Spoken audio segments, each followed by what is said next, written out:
마지막으로 한동훈 후보 나왔습니다. 어서 오십시오. 안녕하세요. 예, 반갑습니다. 반갑습니다. 예. 안녕하세요. 예, 이렇게 일어나서 인사하시는 그 출연자는 처음 뵀는데 예. 평소에 뭐 예의가 몸에 배어 있는 분 같다는 느낌을 주시네요. 아닙니다. 전당대회 출마하신 지 2주 가까이 지났는데 그러네요. 어떻습니까? 지난번 그 비대위원장으로 오셨을 때랑 비교했을 때 많이 다르시죠? 그때는 좀 많은 곳을 다녔어요. 예. 하루에 17군데 다니기도 했거든요. 근데 지금은 좀 다양한 분들을 좀 더 깊이 뵐 수 있어서 좋습니다. 예.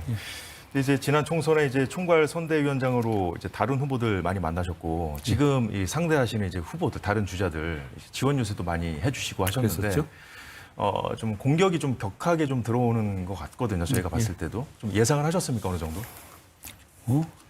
경쟁이니까 있을 수 있는 얘기긴 한데요. 그런데 좀 지금 상황들을 보면 네거티브라든가 인신공격성 이 선거운동이 좀 심해지는 것 같아요. 예. 그런데 당내 선거고 그것이 결국은 우리 당을 발전시키고 미래를 찾자는 선거이기 때문에 좀 자제해 주셨으면 어떨까 싶어요. 예. 저때 이제 총선 때 사진 나오는데 저 때는 두 분 다 표정이 밝아요. 예. 근데 이제 최근에 정책 비전 설명회였나요? 거기서 이제 모습을 보니까 네 분이 이제 오랜만에 이제 조우를 한 그런 모습이었는데 모습인데 제가 봤을 때는 그 다른 분들이야 이제 저런 그 막 싸우다가도 막 끌어안고 친한 척하고 그런 모습을 보이는데 익숙한 분들이지만 한동훈 후보 한 분만 조금 불편해 보였거든요. 어떠셨어요, 그때? 뭐 그렇지는 않았는데요. 근데 아무래도 이제 이렇게 카메라 앞에 있으시니까 조금 예. 더 오버액션 하시기도 하는 것 같아요. 네. 있습니다. 예, 전당대회 레이스가 달아오르면서 이 다른 주자들뿐 아니라 일부 자치단체장들까지 한동훈 후보를 집중 견제하고 있는데, 자, 이 와중에 한 후보가 지난 1월 비대위원장을 맡았을 당시에 김건희 여사가 보낸 문자를 무시했다는 의혹을 언론이 제기했습니다. 명품백 문제로 한창 시끄러울 때인데요. 보도된 내용은 김 여사가 사과할 의향이 있다는 뜻을 한 후보에게 당시 이제 비대위원장이셨죠. 문자로 보냈는데 그걸 읽고 답하지 않았다는 겁니다. 자, 그런데 해당 언론도 밝혔듯이 보도된 문자 내용은 재구성된 것이고요. 근데 이게 전당대회 이제 중요 이슈로 부상을 해서 저희가 여쭤보는 건데요. 자, 우선 그 문자를 받으신 건 맞습니까?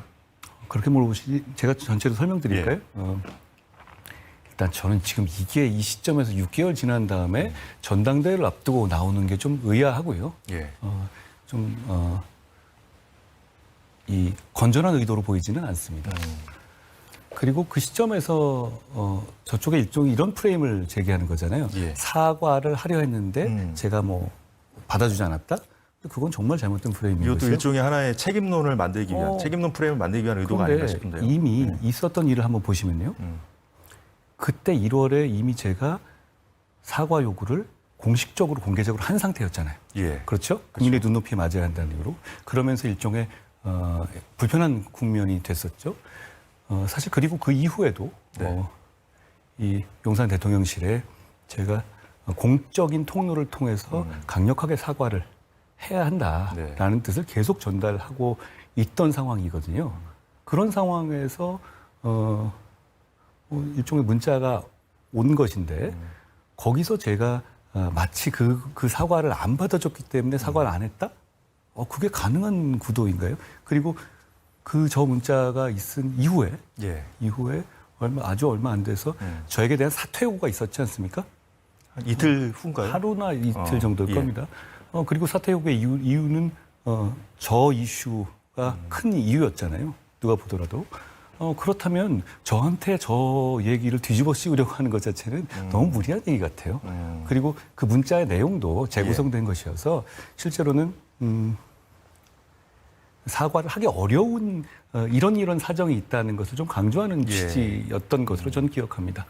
그래서 이제 문자에 답을 못 주셨고, 근데 물론 뭐 사적인 채널을 통해서 소통하면은 오해의 소지가 생길 수도 있고요. 저는 공적인 임무를 수행함에 있어서 그렇게 거기서 제가 답을 드리는 게 적절하지 않았던 것 같은데요. 그럼 추후에 혹시 공적인 채널을 통해서 그 문자에 답하는 대신에 뭐 본인 의견을 좀 전달했다거나 그러신 적은 있습니까? 당연합니다. 그 전후에서 계속적으로 제가 당시 총선 상황들 민심 감안해서 어떤 방식이든 간에 사과가 필요하다는 의견을 계속 피력하고 있었습니다. 그 시점에도 그랬고 그 이후도 그랬죠.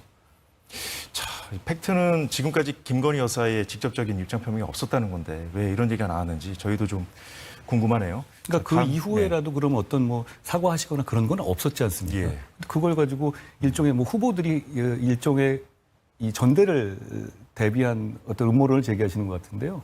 그걸 저한테 마치 제가 사과를 허락하지 않아서 사과하지 않은 것이다. 아, 이건 너무 무리하고 팩트에도 맞지 않는 얘기입니다. 상식적으로 생각해 보시면 그 전후 상황을 생각해 보시면 예.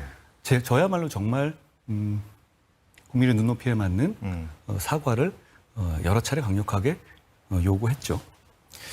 네, 저희가 앞서서 이제 보도를 했습니다만 민주당이 검사 탄핵을 추진하니까 검찰이 강하게 반발하고 있는 상황이지 않습니까? 그러자 민주당은 이 김건희 여사 수사나 좀 똑바로 해라 이렇게 지금 받아치는 상황입니다. 민주당이 최상병 특검법 아시는 대로 어제 처리했고요. 그렇습니다. 그리고 또 다음 특검법은 아마도 이제 김건희 여사 종합 특검법이 될 텐데 당 대표가 되신다면 이제 특검법 최상병 특검에 대한 이 대안을 내신 것처럼 이 김건희 여사 이 문제에 대해서도 좀 해법을 내놓으라는 요구를 머지않아서 받게 되실 텐데 어떤 입장을 좀 저는 생각하고 민주당의 주장이 대단히 무리한 주장들이라고 생각하고요. 검찰이 신속하고 공정하게 수사해서 빨리 결론 내야 한다고 생각합니다. 이 이슈는 이미 가방 이슈 관련해서는 이미 뭐 동영상이 나와 있는 등 예. 사실관계가 대부분 드러내 있는 상태고 이 도이치 사건 관련해서는 이미 항소심 판결을 목전에 두고 있는 상황이기 때문에 이 사안은 특검에 맞지 않는 사안입니다. 검찰이 신속하고 공정하고 법 앞에 평등이라는 정신을 유의해서 잘 수사하면 될 문제입니다. 이제 전당대회가 끝나자마자 새 당대표가 이제 나오게 되면 이제 바로 이제 당정 관계를 어떻게 끌고 갈 것인가 시험대에 놓이게 될 겁니다. 누가 되든지 간에. 자, 수평적인 당정 관계를 만들겠다고 출마 선언에서 밝히셨는데 좀 구체적으로 어떻게 정립하신다는 건지 좀 설명을 해주시겠어요? 당정 관계라는 것이 정치의 최종 목표는 아니잖아요. 그렇죠. 당정 관계는 정치의 최종 목표인 국민을 위한 정치, 나라를 잘 되게 하는 정치, 민생을 위한 정치를 하기 위한 방편이자 과정입니다. 예. 그렇기 때문에 그 과정, 그 목표에 이르는 가장 효율적인 방법을 찾아야 하는 것이고, 그 중간에 당정관계가 놓여 있습니다. 당정관계가 어떤 사안별로 치열하게 토론해서 해답을 찾고, 그리고 리스크를 서로 점검해 나가는 그 과정이 더 강화돼야 된다는 겁니다. 그래야만 공통의 목표인 좋은 정치를 할 수 있다는 것입니다. 저는 그렇게 합리적인 토론과 이 토론을 통해서 네. 해법을 찾는 그런 당정관계를 말씀드린 겁니다. 많은 분들이 그걸 원하고 계시다고 생각해요. 예, 어제였죠. 악수하고 뭐 짧게 목례하는 정도였습니다만 윤 대통령과 이제 오랜만에 조우하셨는데 당 대표가 되신다면 대통령과 자주 만나셔야죠. 당연합니다. 지금 윤석열 대통령님과 저의 정치적 목표는 완전히 같습니다. 윤석열 정부를 끝까지 성공시키는 겁니다. 아마도 이제 국민의힘 지지자들 대부분이 이제 너무 이제 어느 정도 건강한 당정 관계를 만드는 건 중요합니다만 너무 긴장 관계로 가면 안 된다 좀 걱정하면서도 대통령하고 이제 한 후보를 둘 다 지지하고 있지 않겠습니까 지금? 그건 기우고요. 지켜보시면 제가 만약 제가 당대표가 된다면 훨씬 더 원만하고 건강한 당정 관계를 만들 수 있습니다. 목표가 같습니다. 윤석열 정부의 성공입니다. 예. 자, 이른바 윤한 갈등에 더해서 다른 그 전당대회 주자들이 한 후보에게 이 배신자라는 공격을 하면서 이 쓴 소재가 바로 이 최상병 특검법이지 않습니까? 자, 이 부분과 관련된 한 후보의 출마 선언 발언 잠시 보고 이어가겠습니다. 특검을 반대하는 논리는 법리적으로나 정무적으로나 논리적입니다. 수긍할 수 있는 논리입니다. 그러나 국민들의 의구심을 풀어드릴 만한 여러 번의 기회를 아쉽게도 실기했다고 생각합니다. 그럼 지금 이 시점에서 우리 국민의힘이 특검을 반대할 수 없다고 생각합니다. 진실 규명을 위한 특검을 우리 국민의힘이 나서서 추진해야 한다는 것이 제 생각입니다. 예, 지금 말씀에서 들었듯이 수긍할 수 있는 논리라고 한 이 특검 반대 논리를 그렇습니다. 이제 여권이 좀 자신 있게 설파할 수 있는 상황이었다면 지금 한 후보가 다른 후보들의 아주 공격을 받으면서까지 이 대안을 제시할 필요도 없었겠죠? 사실 제가 출마하면서 예. 좀 제가 좀 앞서고 있다고 보는 저희 스태프들은 굳이 얘기하지 말자라는 분들도 많았는데요. 저는 지금 상황을 돌파해내고 그리고 민심을 좇는 방식으로 이런 정도의 합리적인 대안은 예. 반드시 필요하다고 본 겁니다. 그럼 여러 번의 기회를 실기했다고 평가하신 거는 어떤 부분을 지적하신 겁니까? 이종섭 대사의 임명 등 예. 국민들께서 이건 뭐지? 하는 상황들이 있었잖아요. 저는 그렇게 오해받을 만한 상황이 이 사안에서 별로 없었다고 생각해요. 그런데 그럼으로 인해서 국민들께서 뭔가 의구심을 가질 만한 거 아니야? 라고 생각하시는 부분들이 있었던 것 같습니다. 그걸 예. 풀어드려야죠. 예. 그렇다면 이제 국민들이 갖고 있는 의구심은 어떤 부분일까요? 본인이 생각하는 부분은 사안 자체에 예. 대해서 명쾌한 설명이 필요하다. 그리고 이런 거죠. 일단 이 사안은 네. 보수 입장에서 대단히 죄송하게 생각해야 되는 사안이에요. 이 징병제를 채택하고 있는 나라에서 젊은 군인이 징병제를 통해서 국가에 복무하다가 돌아가셨잖아요. 예. 그러니까 일단 대단히 죄송하다는 마음을 먼저 가져야 되고요. 그리고 진실을 적극적으로 규명한다는 입장을 보여드려야 합니다. 그리고 더 나아가서 이 사안 이전과 이유가 명확하게 갈라질 정도로 예. 보훈과 군인에 대한 처우 문제에서 강력한 대책을 내세워야 합니다. 그 과정들에서 조금 부족하다고 국민들이 여기셨을 수 있을 것 같습니다. 야당의 공세도 있었고 그 과정에서 혹시 우리 보수가 우리 국민의힘이 진실을 규명하는데 좀 미온적인 거 아니야? 라고 오해하시는 분들도 생길 수 있었던 것 같아요. 예. 근데 그거 오해시거든요. 저희는 그렇지 않습니다. 그렇기 때문에 국민들께 그걸 보여드리자는 겁니다. 예. 본인이 제안한 제3자 추천안에 대한 대법원장이 한 것이죠. 예. 네. 민심 호응이 어느 정도 좀 느껴지십니까? 일단 어제 여조가 하나 제가 봤는데요. 데일리안에서 했던 여조 중에서 사실 이전에는 이런 구조였잖아요. 특검을 찬성하는 쪽과 예. 특검을 반대하는 쪽의 구도였죠. 그리고 제가 지금 이 안을 낸 이후에는 어떻게 됐냐면 민주당이 정하는 특검을 찬성하는 쪽 그리고 대법원장이 정하는 특검을 네. 찬성하는 쪽 이 구도로 저는 판이 바뀌었다고 생각합니다. 저는 민주당이 낸 그 특검법은 예. 선수가 심판 정하는 것이고 너무 광범위한 권한을 갖고 있어서 무소불위의 권한을 주기 때문에 절대로 통과되면 안 되는 법이라고 생각해요.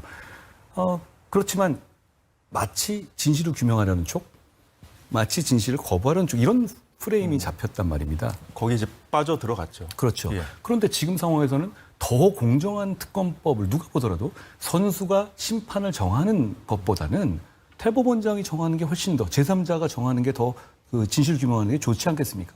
특검법은 진실을 규명하는 목적도 있지만 또 하나의 중요한 목적은 의혹과 논란을 최종적으로 정리하는 겁니다. 이거 이상은 더 안 나가게 하는 예. 것이죠. 그런데 민주당 특검법이면 저거 사람들이 승복하지 않습니다.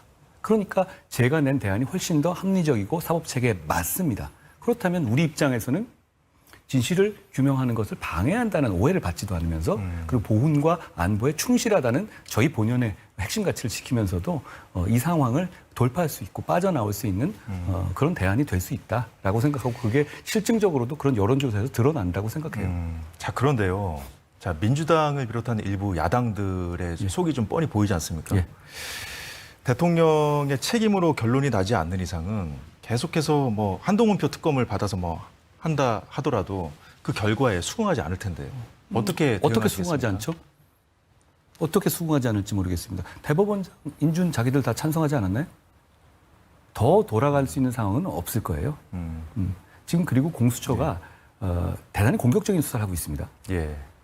그렇기 때문에 저는 그 특검법을 받았는데 결론이 이 합리적인 결론이 나왔는데도 민주당이 거부한다? 저는 국민들께서 그건 가만두시지 않을 것 같아요. 충분히 그것을 이제 여야 합의에서 이제 지금 한동훈표 특검법이 통과돼서 만약 예. 한다면 충분한 돌파구가 될 수 있을 거라고 생각을 하시는 거네요. 가장 합리적이고 공정한 결론 아니겠습니까? 대통령이 정하는 특검도 아니지 않습니까? 그럼 대법원장이 사실상 선정하는 특검을 해서 나온 결과까지 부인한다면 그건 그냥 진실을 원하는 게 아니라 정쟁을 원하는 것이다 라고 저는 감히 규정할 수 있을 것 같아요. 예. 예, 잘 들었습니다. 자, 총선 때 총선에서 지면 윤 정부는 끝이다. 이렇게 여러 번 말씀하셨는데 총선에서 졌고요. 이대로 가면 민주당의 정권을 빼앗기는 상황까지 좀 염두에 두고 하신 말씀인지. 대단히 어려운 상황이 올 거라는 말씀드리고 특히 네. 그거는 200석이 무너지는 개헌 저지선이 무너지는 상황까지 네. 생각했던 겁니다. 사실 2월 말 3월 초에는 저희가 굉장히 좋았거든요. 상황이. 예. 근데 3월 말 4월 초가 되면 정말 80석, 90석을 바라보는 상황이 됐었습니다. 저희가 지방 특히 이제 부산이나 이 경남 쪽에 정말 지지를 호소했고 예. 그래서 그분들이 애국심을 가지고 나와 주셔서 결국은 이나마 됐다고 생각합니다. 대단히 어려운 상황을 말씀드렸던 것은 특히 이제 그 개헌 저지선을 말씀드렸던 것이고 지금 상황도 사실 쉽지 않은 상황이 됐죠. 여기서 저희가 정말 잘해야 한다고 생각합니다. 정말 국회 상황이 만만치 않습니다. 그렇습니다. 민주당이 윤석열 대통령 탄핵을 위한 그 청문회 카드까지 만지작거리고 있는데 자, 이런 상황이 오면 앞장서서 막을 거라고 말씀을 하셨어요. 그렇습니다. 구체적으로 어떻게 싸우실 겁니까? 국민들이 지금 이제 저희 후보들께서 제가 좀 뭐 불만이 있는 점은 탄핵이란 말을 그렇게 너무 쉽게 사용하는 것 자체가 잘못됐다고 생각합니다. 탄핵이란 말은 그렇게 쉽게 쓸 내용들이 아니죠. 그리고 탄핵으로 인해서 국민들이 가지시게 될 그런 큰 혼란, 대한민국의 큰 피해를 국민들이 좋아하지 않으십니다. 예. 그렇기 때문에 그 사안별로 저희가 국민들을 충분히 설득할 수 있다고 생각해요. 자, 또 최근에 언론 인터뷰에서 이런 말씀도 하셨어요. 이재명 전 대표죠, 이제. 사법 리스크가 하반기로 가면 정말 그렇습니다. 현타로 드러날 거다라고 하신 적이 있는데 단도직입적으로 좀 여쭤볼게요. 예. 자, 이재명 전 대표 이 체제가 무너질 수도 있다고 보십니까? 저는 이렇게 말씀드리겠습니다. 사법 리스크의 특징은 예. 다 예상하더라도 막상 현실화됐었을 때는 제가 현타란 표현 쓰는 건 그런 겁니다. 예. 진짜? 라고 다들 생각하게 됩니다. 그런데 사실상 1심들이 이제 하나 둘씩 나오게 되겠죠. 하반기부터. 그럼 그때 대통령이 출마하지 못하는 형량들이 나올 가능성이 대단히 높거든요. 그랬을 때 민주당의 지지층 입장에서도 뭔가 다른 생각을 하시지 않겠습니까? 지금은 총선 체제를 거쳐서 이재명 대표가 1극 체제라고 할 만한 사실상 1인 체제를 갖춰놨습니다. 그렇지만 이 지지층 입장에서는 다른 생각을 이제 합리적으로 하시지 않겠습니까? 그런 대단한 혼란이 올 가능성이 크다는 겁니다. 그렇군요. 예, 일단 저희가 다음 질문으로 넘어가기 전에 저희 KBS 기자들이 이제 한 후보 오셨다니까 궁금한 게 많은가 봐요. 저 아까 그 문자 관련해서 말씀하신 답변 중에 그 사과하기 어려운 이유가 이러이러하다는 취지의 문자로 기억한다고 하셨는데 이 부분에 대한 추가 설명을 좀 듣고 싶다는데요. 근데 제가 제가 쓴 문자가 아니잖아요. 그러니까 제가 더 상세하게 말씀드릴 필요는 없을 것 같고 저는 다시 한번 말씀드리지만 이 시점에서 이런 얘기가 나오는 것이 좀 이상하지 않습니까? 당시에 이제 그 한 후보께서 이제 공식 채널을 통해서 제안했던 내용을 받아들여서 좀 사과를 했더라면 어땠을까 하는 생각이 드네요. 제가 강하게 요청드렸던 부분입니다. 그런데 이제 저는 그때 제가 답을 안 한 이유는 이렇게 말씀드리겠습니다. 답을 해도 이상한 거 아닙니까?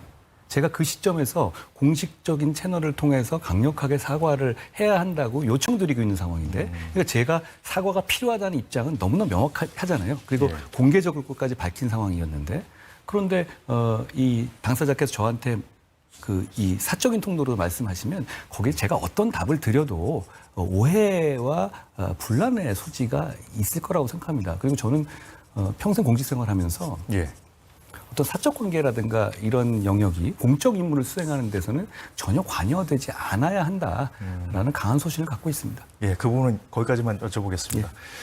지금 국회 상황을 이제 다선 의원들도 처음 보는 모습들을 매일매일 보고 있다고 지금 하시거든요. 그 정도로 지금 상황이 좀 심각한데 앞으로 이제 그 국회에서 펼쳐질 그 상황들, 그 시나리오들을 머릿속에 몇 가지 넣으신 것이 있는지 거기에 맞춰서 또 어떻게 대응하겠다고 좀 짜놓으신 것이 있는지 궁금합니다. 결국은 우리가 108석의 소수당인 건 한계가 있고 그리고 지금 민주당은 과거에 전례가 없을 정도로 막 하고 있어요. 합의 정신을 어기고 있죠. 이 상황에서는 저는 대통령의 거부권이 대통령이 꼭 수행해야 될 임무 중에 하나라고 생각합니다. 이상한 법들, 합의 정신을 무시한 법들을 마구 내면 저는 어쩔 수 없습니다. 저는 대통령께 강력하게 거부권을 행사해야 한다고 말씀드릴 것이고 그 과정에서 예. 국민들께 우리가 어떤 명분을 가지고 어떤 이유를 가지고 하는지에 대해서 제가 앞장서서 아주 상세하고 예. 이 반복해서 잘 설명드리려고 합니다. 지금 저희는 소수당이고 과거에 보면 집권 여당이 소수당일 때 좋은 정치를 한 경우도 많이 있습니다. 그럴 때의 공통점은 하나입니다. 민심의 편에 섰다는 거죠. 저희는 제가 당대표가 되면 빨리 그 민심의 편에 서려는 노력을 하겠다는 변화를 보여드려서 민심의 편에 서서 폭주하는 여당과 맞서겠습니다. 예, 민심은 해석의 영역이 아니라는 말씀을 그렇습니다. 많이 하셨잖아요. 근데 이제 민심을 보는 기준점이라든가 아니면 대응하는 방법론에 있어서는 각자 또 생각이 다 다를 수가 있거든요. 그래서 물론 여론조사 결과가 무조건 옳은 것도 아니고요. 그래서 이제 만약에 한동훈 후보가 추진하고자 하는 방향하고 민심이 충돌한다면 어떻게 하시겠습니까?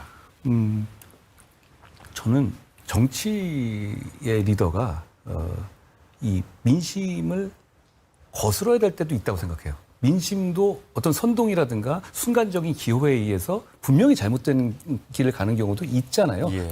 단기적으로 말이죠. 과거에도 그런 역사적 경험들도 많잖아요. 그런데 대부분의 경우에 저는 대부분의 경우에 그 똑똑한 정치 리더의 판단보다 민심이라는 집단지성이 더 맞을 확률이 높다고 생각합니다. 그게 제가 살면서 겪었던 인생 경험이에요. 그렇다면 민심이 만약에 제 판단과 다르다면 네. 저는 제 판단이 잘못됐는지 여부를 아주 깊이 고민할 겁니다. 그래서 그러면 지금 이번에 최상병 특검법 대안 제시한 것도 깊이 고민한 결과. 저는 굉장히 고민했습니다. 네, 최근에 나경원 후보 쪽에서 새로운 줄세우기를 하고 있다고 비판한 적이 있거든요. 근데 저 이것부터 좀 여쭤볼게요. 한 무슨 후보도 의미인지 잘 모르겠는데 못 들었습니다. 예. 자, 한동훈 후보도 사람에게 충성하지 않는 사람입니까? 저는 그렇게 살아왔다고 생각합니다. 자, 문제는 이제 사람에게 충성하지 않는 사람이 이제 정치 지도자가 되면 충성할 대상은 없잖아요. 근데 그 주변에 사람에게 충성하는 사람들이 모이면 이게 좀 문제가 생길 수가 있는 것인데 그 이제 나경원 후보 쪽에서 이제 그 친한 세력 이렇게 해가지고 새로운 사람들이 줄 서고 있다 이런 지적을 한 것 같아요. 본인 주변은 어떻게 관리하시겠습니까? 저는 이렇게 생각합니다. 전 이런 구분이 너무 후지다고 생각해요. 거기에 무슨 정치적인 지향이나 공적 가치에 관한 지향이 있는 표현입니까? 예. 예를 들어서 그 말이 제가 어떤 판단을 하든 저를 따를 사람들을 말한다면 저는 그런 정치 세력은 절대 만들지 않을 겁니다. 저는 예를 들어서 예. 이슈별로 만약에 원전에 찬성하는 정치 세력, 원전에서 탈원전에 찬성하는 세력 이런 식으로 나눠지는 건 가능하다고 봐요. 다른 나라도 보면 이러잖아요. 브렉시트를 찬성하시는 브렉시트파, 반 브렉시트. 전 이런 정도는 충분히 지향점이라든가 그런 것 때문에 계파가 나눠지는 게 가능하다고 봅니다. 그런데 친한 반한? 이거는 일종의 친소관계랑 줄서기로 그러는 것인데 제가 확실히 약속드리는 것은 저는 그런 걸 대단히 싫어합니다. 그리고 제가 그런 정치세력 만들지 않을 겁니다. 단적으로 이렇게 말씀드리죠. 저와 지금 정치를 같이 하기 위해서 하는 많은 의원들 중에서는 제가 지금 내고 있는 최상병 특검법에 대한 대법원장 특검법안에 대해서 반대하시는 분도 많이 계십니다. 너무 자연스러운 거라고 생각해요. 그거에 대해서 저의 뜻을 따르는 것이 저와 정치를 같이 하는 것이고 저에게 혜택받는 사람들이다. 저는 그렇게 정치하지 않을 겁니다. 예. 근데 이제 여야 공이 의원들을 이제 개인적으로 만나보면 거수기 역할 하는 거 정말 싫고 피곤하다 얘기하면서 거수기 역할을 하고 있거든요. 공천, 그러니까 당대표에게 줄 설 수밖에 없는 그런 어떤 한계들이 있지 않습니까? 현실적인. 공천 문제라든가 시스템이라든가 이런 것부터 좀 혁파하고 해야 될 텐데요. 생각 있으신지. 제가 지난 공천에서 예. 제가 소위 말하는 제가 개인적으로 누군가를 한 명도 밀어놓은 적이 없어요. 그리고 그걸 안 하겠다고 끝까지 다짐하고 제가 끝까지 갔고요. 제가 당대표가 돼도 저는 그냥 당을 발전시키고 그리고 우리의 미래를 만드는 것에만 집중할 겁니다. 여기서 그런 줄서기를 할 만큼 제가 노회하지 않고요. 그런 거 안 하면서 좋은 정치를 하고 싶을 만큼 절실한 목표가 있습니다. 좀 나중에 이제 그 국민들께서 뭐 지켜볼 부분인 것 같고요. 이건 뭐 질문지 없는 건데 한 가지 좀 여쭤봐도 될까요? 예. 지난 총선 때 여야 그 모든 정치인을 통틀어서 사전 투표 관리의 문제점을 제기한 유일한 정치인이었거든요. 근데 그렇습니까? 총선 때 그 문제가 정리되지 않고 개선되지 않고 총선이 치러졌고 여전히 많은 국민들이 그렇습니다. 사전 투표 관리의 어떤 투명성, 공정성 문제 많이 우려들 하시거든요. 당 대표가 되면 이 문제 어떻게 하겠다 보관 있으신지요? 저는 사전투표 제도에 대해서 이렇게 생각합니다. 첫째, 우리 지금 민주주의, 우리 대한민국의 민주주의에서 투표를 어렵게 하는 방식의 개혁은 안 됩니다. 그렇지만 지금의 사전투표 제도는 심각한 문제가 있어요. 어떤 제도적 문제가 있냐면, 첫째, 지금 우리가 선거운동 기간이 대단히 짧잖아요. 예. 그런데 사전투표 기간을 이렇게 두면 사실상 선거운동 기간을 굉장히 더 잡아먹게 돼요. 더 줄이게 됩니다. 그리고 이 사전투표 기간으로부터 본투표까지 날 수 있는 그 예민한 시기에 여러 가지 상황에 대해서 주권자들이 그걸 반영할 수 없게 됩니다. 전 민의를 제대로 반영하지 못하는 상황이 된다고 봐요. 그렇기 때문에 그런다고 해서 우리가 이 투표의 편익, 투표의 편리를 포기하는 방향의 개혁을 해서는 안 됩니다. 제 생각은 이렇습니다. 저는 본투표 기간을 늘려야 한다고 생각합니다. 아, 본투표 기간을요? 본투표 기간, 사실 사전투표라는 것이 뭐 말이 사전투표지 다를 게 있나요? 본투표의 기간을 늘려서 편익은 유지하면서도 관리의 엄정성은 더 높여야 합니다. 저는 본투표를 늘리는 것에 있어서의 참관인 도장도 찍게 하고요. 당연히 해야 됩니다. 그건 저는 안 하는 게 제가 끝까지 강하게 선관위 요구했지만 법에 나와 있거든요. 예, 알겠습니다. 오늘 한동훈 후보까지 출마자 4분 지금까지 모두 만나봤는데요. 자, 누가 되든 정치판의 새로운 활력이 돼서 국민에게 힘이 되는 정당이 되길 바랍니다. 자, 한동훈 후보님 오늘 말씀 고맙습니다. 고맙습니다.